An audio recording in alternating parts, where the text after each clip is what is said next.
गोष्ट आहे मालेगावला घडलेल्या यज्ञाची. एवढंसं छोटं बाळ, तिच्यावर किती अन्याय झालाय बघा.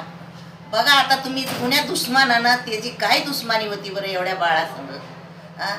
तुझं भांडण झालं होतं तिच्या आईवडिलासंग, तर त्यांना कोर्टात खेचायचं, त्याच्या संग मारामारी करायची. एवढ्या बाळाला तू मारून तुझी झाली काय इच्छा पूर्ण? आता भोग शिक्षा. कसली शिक्षा भोगतोय त्याला चांगलं तिच्याच आई वडिलाच्या हातात द्या, तसाच दगड त्याच्या तोंडावर हाण म्हणावा, जीवच मारून टाक त्याला.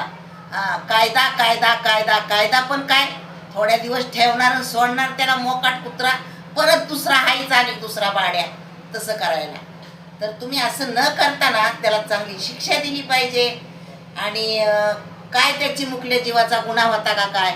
अरे पहिल्या काळातलं जेव्हा देवाचा अवतार होता तेव्हा राक्षस होतं, ते तरी बरं होतं. असं तुमची राक्षसीवरती काय तुम्हाला करायचंय? रावणानं सीता नेली तर त्यानं सुद्धा तिला स्पर्श केला नाही.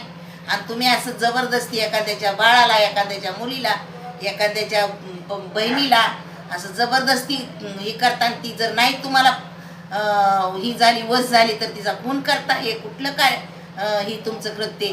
असं कुठं असतो काही न्याय?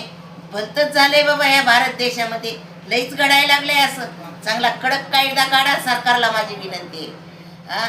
काय त्या प्रल्हाद दादाचं एक गाणं आहे की, देवा तुझ्या दुनिया, देवा तुझी दुनिया अशी रे कशी, आणि न्यारं न्यारं घडतंय दर दिवशी.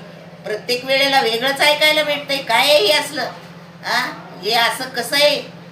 महिला सुरक्षित नाही, मुलगी सुरक्षित नाही, कुणाची बहीण सुरक्षित नाही. किती 10च्या नंतर तर बाहेर जायला पिते त्या. हे कुठला कायदा? सरकारनं चांगला कायदा काढा आणि त्याला ठेसून काढा, नाही तर द्या फाशीभर चौकामध्ये. साऱ्या बाया संतापल्या, ते साऱ्या महिला वर्ग संतापलाय. सरकारनं करा ठोस पावलं उचला. आणि पोलिसाचं पण अभिनंदन, त्यांनी एका दिवसात छडा लावला त्या मारेकऱ्याचा. ती पण पोलीस लोकांची पण चांगली कामगिरी आहे.